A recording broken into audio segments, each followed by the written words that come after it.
হে প্রিয় ভাইয়ারা আমার, বহু মা বাবা আছেন সন্তান লেখাপড়া না করলে তাকে প্রহার করেন।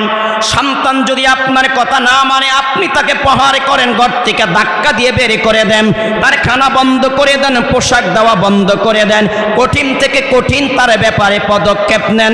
সন্তান কর্ম না করলে তাকে প্রহার করেন, সন্তান প্রাইভেটে না গেলে তাকে প্রহার করেন, সন্তান কোচিং করতে না গেলে তাকে প্রহার করেন। কয়েকজন বাবা এখানে আছেন আমাকে বলেন 10 বছর হওয়ার পরে সন্তান নামাজ পড়ে না, 10 বছর হওয়ার পরে সন্তান পর্দা করে না, 10 বছর হওয়ার পরে সন্তান মসজিদে যায় না। কয়জন বাবা আছেন তাকে মেরেছেন? একটু আওয়াজ দিয়ে বলেন। কয়জন আছেন একটু কথা বলেন ভাইয়ারা আমার। আমি বাবা হিসাবে মসজিদে যে 5 ওয়াক্ত নামাজ জামাতে আদায় করি, অথবা মসজিদে যেতে না পারলে ঘরের মধ্যে আদায় করি, কিন্তু আমার উপযুক্ত সন্তান, উপযুক্ত মেয়ে, উপযুক্ত ছেলে নামাজ পড়ে না, রোজা রাখে না, পর্দা করে না, কোরআন পড়তে পারে না। একটা দিনও মা বাবার মনে কষ্ট লাগলো না, আঘাত লাগলো না। মা বাবা কোনোদিন তাকে বলল না, কোনোদিন আঘাত করলো না, প্রহার করলো না।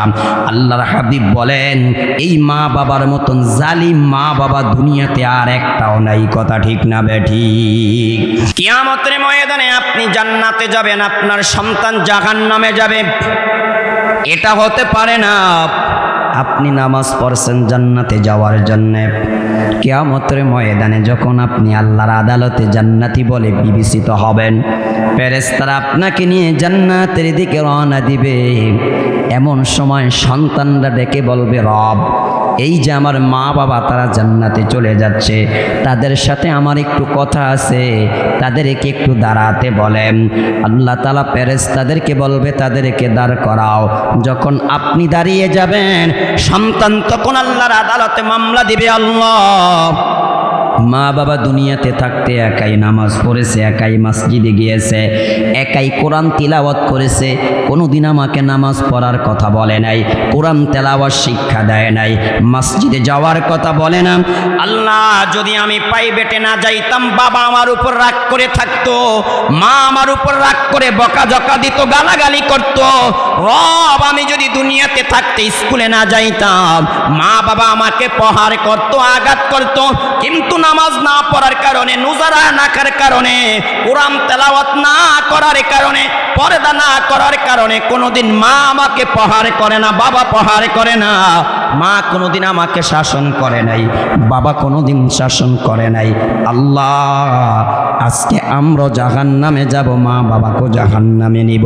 তবে এভাবে নয়, তারা আজকে হাসরের ময়দানে শুয়ে যাবে, আমরা তাদের উপর দিয়ে পাড়ায়া পাড়ায়া হেঁটে হেঁটে জাহান্নামে যাব। চিল্লায়া বলি না আউযুবিল্লাহ।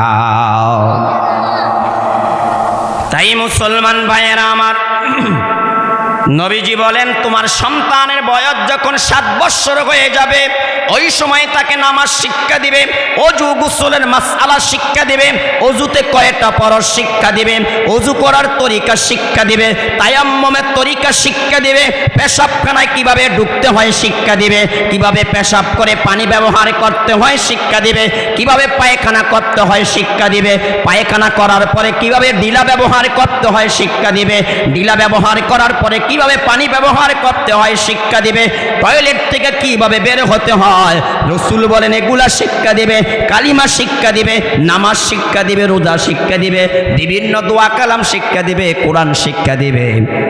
কিন্তু আজকের জমানার মা বোনেরা সন্তান যখন কথা বলা শিখে, তখন সন্তানকে গানের ট্রেনিং দেয়। ঠিক না বেঠিক? কথা বলেন।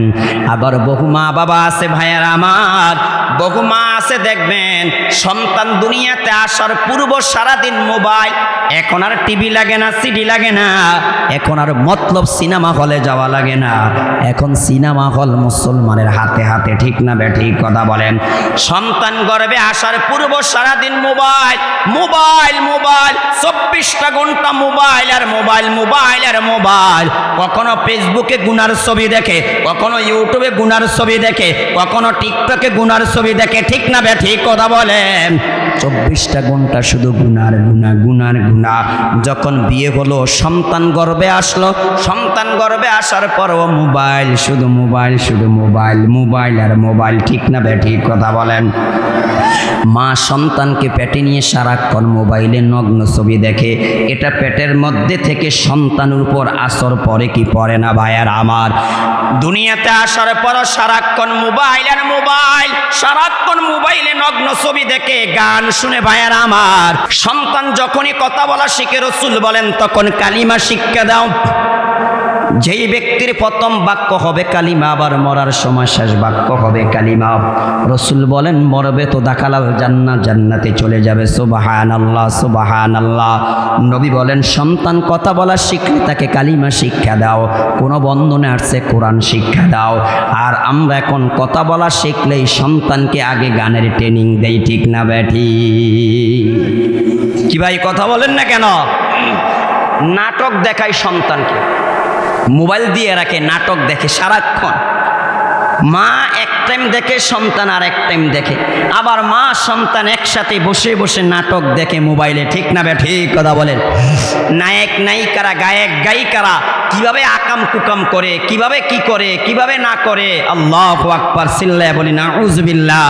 এগুলা মাও দেখে, সন্তানও দেখে, বাবাও দেখে, সন্তানও দেখে, আছে নাকি নাই ভাইয়ারা আমার? বলেন তো ভাইয়ারা আমার, বন্ধুরা আমার, এই মা বাবা কিয়ামতের ময়দানে আল্লাহর আদালতে কি জবাব দিবে একটাবার চিন্তা করে দেখেন। হে পর্দার আড়ালের মা, আপনার সন্তানকে নামাজ শিক্ষা দেওয়া, ওযু শিক্ষা দেওয়া, কোরআন শিক্ষা দেওয়া, এটা মক্তবের হুজুরের উপর ফরজ নয়, মসজিদের ইমাম সাহেবের উপর ফরজ নয়। আল্লাহ বলেন হে জগতের বান্দারা বান্দিরা, যখন তুমি মা হয়ে যাইবা, বাবা হয়ে যাইবা, সন্তানের বয়স যখন 7 বছর হবে, তখন মা হিসাবে, বাবা হিসাবে তোমার উপরে দায়িত্ব হলো তোমার সন্তানকে নামাজ শিক্ষা দেওয়া, কালিমার শিক্ষা দেওয়া, তোমার সন্তানকে ওযু গোসলের মাসআলা শিক্ষা দেওয়া, ঠিক না ভাই ঠিক কথা বলেন? এখন যেই মা বাবা সন্তানকে সারাক্ষণ শুধু মোবাইল আর মোবাইল দিয়ে রাখে, বলেন তুই মা বাবা মরার পরে জান্নাতে যাবে না জাহান্নামে যাবে? হে আমার ভাইয়ারা বন্ধুরা আমার, হাদিস শেষ হয়ে যায় না, এবার শেষ অংশটা শুনেন। নবী 1 নম্বরে বললেন 7 বছর হলে নামাজ শিক্ষা দিবেন, 2 নম্বরে বললেন 10 বছর হলে নামাজ না পড়লে এবার মারো, এবার প্রহার করো। আল্লাহর হাবিব 3 নম্বরে বলেন ওয়াফাররিকু বাইনাকুম ফিল মাদাজি'i। নবী বলেন 3য় নম্বরে সন্তানের বয়স যখন 10 বছর হয়ে যাবে, এবার আর মা বাবার সাথে একসাথে ঘুমাইতে পারবে না। কার সাথে ঘুমাইতে পারবে না? একটু আওয়াজ দিয়ে বলেন না কার সাথে ভাইয়ারা আমার? আল্লাহর হাবিব বলেন সন্তানের বয়স যখন 10 বছর হয়ে যাবে, এই সন্তান এখন আর বাবার সাথে ঘুমাইতে পারবে না, মায়ের সাথে ঘুমাইতে পারবে না, এই সন্তান এখন আর মা বাবার সাথে থাকতে পারবে না, এক খাটে ঘুমাইতে পারবে না, এক রুমে ঘুমাইতে পারবে না। শুধু সন্তান নয়, আল্লাহর হাবিব বলেন একজন বালেগা নারী, একজন বালেগ পুরুষ একসাথে একই বিছানায় ঘুমাইতে পারবে না। শুধু তাই নয়, 2 ভাই একই বিছানায় ঘুমাইতে পারবে না। শুধু তাই নয়, 2 বোন একসাথে ঘুমাইতে পারবে না, 2 জাল একসাথে ঘুমাইতে পারবে না। আল্লাহ তাআলার নবী স্পষ্ট ভাষায় জানিয়ে দিচ্ছেন 2 জন যুবক একসাথে একই খাটের মধ্যে ঘুমাইতে পারবে না। 2 ভাই বিদেশ চলে গেল, বউ দুজনের বাড়ি, এবার 2 জাল একসাথে একই খাটের মধ্যে একই কম্বলের নিচে ঘুমায়, আছে নাকি নাই কথা বলেন? আল্লাহ বলেন, রাসূল বলেন এটা তাদের জন্য হারাম।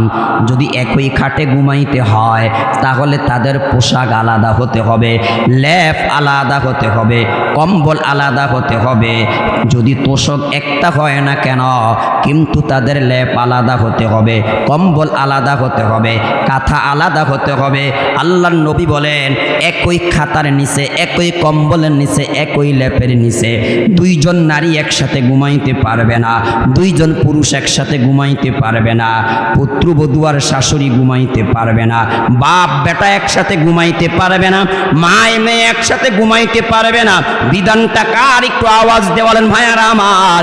হয়তো আমরা অনেকেই বিধানের কথা জানিও না, কিন্তু আল্লাহ বলেন, রসুল বলেন, ওয়াফাররিকু বাইনাকুম ফিল মাতাজি'ে, সন্তানের বয়স যখন 10 বছর হয়ে যাবে, এবার আর মা বাবার সাথে থাকতে পারবে না, বাবার সাথে থাকতে পারবে না, দাদার সাথে এক বিছানায় ঘুমাইতে পারবে না, দাদির সাথে এক বিছানায় ঘুমাইতে পারবে না, 2 ভাই একসাথে ঘুমাইতে পারবে না, 2 বোন একসাথে ঘুমাইতে পারবে না, 2 জাল একসাথে ঘুমাইতে পারবে না, বাবি আর ননদ একসাথে ঘুমাইতে পারবে না। যদি জায়গা সংকুলান না হয়, যদি সংক্ষিপ্ত জায়গা হয়, যদি ছোট্ট রুম হয়, ছোট্ট বাড়ি হয়, তেমন ঘর নাই, অতিরিক্ত ঘর নাই, অতিরিক্ত রুম নাই, যদি একই খাটে ঘুমাইতে হয়, তাহলে 2 জনের ল্যাপ একটা হবে না আলাদা হবে? একটু আওয়াজ দিয়ে বলেন না, একটা হবে না আলাদা হবে? ভাইয়ারা আমার, এটা আমায় বলি না, আমি বলি না, আল্লাহর হাবিব বলেছেন, ওয়াফাররিকু বাইনাকুম ফিল মাদাজি'ে। রাসূল বিন্না হাদিসের মধ্যে বলেছেন, 2 জন পুরুষ একই কম্বলের নিচে ঘুমাইতে পারবে না, 2 জন নারী একই কম্বলের নিচে ঘুমাইতে পারবে না। যদি ঘুমায়, রাসূল বলেন, সেখানে 3য় নম্বরে শয়তান এসে তাদেরকে ধোঁকা দিবে। ঠিক না বে ঠিক কথা বলেন? হ্যাঁ আমার ভাইয়ারা, বন্ধুরা আমার, বর্তমান পৃথিবীর অবস্থা খুবই খারাপ।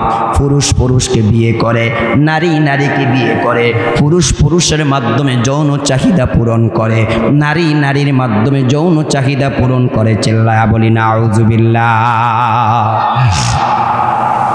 ভালোভাবে বুঝেন, যেখানে আল্লাহর হাবিব 10 বছর হওয়ার পরে সন্তানকে বাবা মায়ের সাথে ঘুমাইতে নিষেধ করেছেন, তাহলে সেখানে ভিন্ন 2টা যুবক কিভাবে একসাথে একই খাটে ঘুমাবে, একই কম্বলের নিচে ঘুমাবে? উপযুক্ত 2টা মেয়ে, যুবতী মেয়ে কিভাবে একই কম্বলের নিচে একই খাটে ঘুমাবে? দেখবেন এই যে শীতের মৌসুম চলতেছে, এই ঘরের যুবক ওই ঘরের যুবক এক ঘরে ঘুমায়, একই খাটে ঘুমায়, একই কম্বলের নিচে ঘুমায়, একই খাতার নিচে ঘুমায়, একই ল্যাপের নিচে ঘুমায়, একে অপরকে পাঁজা করে ঘুমায়, একে অপরের গলায় ধরে ঘুমায়, একে অপরের জড়িয়ে ধরে ঘুমায়। 2 মেয়ে, উপযুক্ত মেয়ে, কলেজে পড়ে, ভার্সিটিতে পড়ে, স্কুলে পড়ে, এখন 2 ঘরের 2 মেয়ে, চাচাতো বোন, জ্যাঠাতো বোন, ফুফাতো বোন, মামাতো বোন, একসাথে একই কাটে একই কম্বলের নিচে একে অপরকে জড়াইয়া ধরে ঘুমায়। আছে নাকি নাই ভাইয়ারা আমার? আল্লাহ বলেন এটা তাদের জন্য হারাম, নবীজি বলেন এটা তাদের জন্য হারাম। বলেন তো এটা আমাদের সমাজে আছে নাকি নাই? একটু মুসলমানের আওয়াজ দিয়ে বলেন না, আছে নাকি নাই? আল্লাহ বলেন এটা হারাম, নবী বলেন এটা হারাম, কেননা তাদের মধ্যে শয়তান ধোঁকা দিয়ে তাদেরকে গুনাহে লিপ্ত করাইতে পারে। ঠিক না বেঠি? কথা তো ওই দিকে লম্বা হয়ে যাবে। নবী বলেন কিয়ামতের পূর্বে এমন একটা সময় আসবে, নারী নারীকে বিয়ে করবে, পুরুষ পুরুষকে বিয়ে করবে। আল্লাহু আকবার।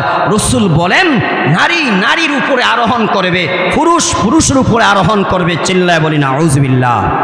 মা বোনদেরকে বলছি, আপনার সন্তানকে আপনি অতি তাড়াতাড়ি মক্তবে পাঠিয়ে দেন আরবি শিক্ষা গ্রহণ করার জন্যে। যেই মা সারা রাত্র মোবাইল চালায়া রাত্রে 12টা 1টা বাজে ঘুমায়, 2টা বাজে ঘুমায়, ওই মায়ের কানে কি ইমাম সাহেবের এই মাইকের আওয়াজ যায়? অথচ ইমাম সাহেবের ডাকাডাকি করে, এটা তার দায়িত্ব নয়। আপনার সন্তানকে আপনি কোরআন শিক্ষা দেওয়া, মাসাইল শিক্ষা দেওয়া, সূরা কেরাত শিক্ষা দেওয়া, এটা আপনার উপর ফরজ। আপনার ফরজ দায়িত্বটা ইমাম সাহেব পালন করার চেষ্টা করতেছে। উচিত ছিল আপনি ফজরের আগে উঠে তাহাজ্জুদ পড়ে, ফজরের নামাজ পড়ে, সন্তানকে সহ নামাজ পড়ে, সন্তানকে সাজায়া গুছায়া কায়দা পড়ুক আর আমপারা পড়ুক আর কোরআন শরীফ পড়ুক, সাথে নিয়ে মুক্তবে নিয়ে যাওয়া। কিরে ভাই কথা বলেন না কেন? মুক্তবে দিয়ে আসা, অথবা আপনি আসতে পারেন না, সন্তানকে পাঠিয়ে দেওয়া, এটা আপনার দায়িত্ব ছিল। ঠিক না বে ঠিক কথা বলেন? দুঃখের বিষয় হলো সারা রাত মোবাইলে অর্ধ উলঙ্গ ছবি দেখে, আজে বাজে ছবি দেখে, তাহাজ্জুদের সময় যখন আল্লাহ তাআলা বান্দাকে ডাকে, বান্দিকে ডাকে, কে আসো আমার কাছে চাইবা আমি দিব, কে আসো আমার কাছে দোয়া করবা দোয়া কবুল করব, কে আসো আমার কাছে ক্ষমা চাইবা আমি ক্ষমা করে দিব, ওই সময় মুসলমানের বাচ্চারা নাক টেনে ঘুমায়। ঠিক না বে ঠিক কথা বলেন? অথচ উচিত ছিল ওই সময় উঠে কারে ডাকা? বলেন না কারে? আল্লাহ। তাহাজ্জুদের আমল কি এখন আমাদের মধ্যে আছে? নাই বললেই চলে। আছে, কোথায় আছে জানেন? এই মাদ্রাসাগুলোতে আছে। কি ভাই কথা বলেন না কেন? আপনাদের মাদ্রাসায় হেফজখানা আসেনি? কথা বলেন না, হেফজখানা আসেনি? হ্যাঁ, যেই সময় আমি ঘুমাই, আপনি ঘুমান, তামাম পৃথিবীর মানুষ ঘুমায়, ওই সময় হেফজখানার শিক্ষক ছাত্ররা উঠে ঠান্ডা পানিতে ওযু করে রব্বে কারিমকে সাজদা দিয়ে মুনাজাত করে রবের কাছে কান্নাকাটি করে আমার জন্য ক্ষমা চায়, আপনার জন্য ক্ষমা চায়, দুনিয়া আখিরাতের কল্যাণ চায়। ঠিক না ঠিক কথা বলেন? তাহলে এই মাদ্রাসাগুলোর পাশে আমাকে আপনাকে থাকার দরকার আছে নাকি নাই? সর্বাত্মক চেষ্টা করে মাদ্রাসার কল্যাণে আমাকে আপনাকে নিয়োজিত থাকার দরকার আছে নাকি নাই ভাইয়ারা আমার?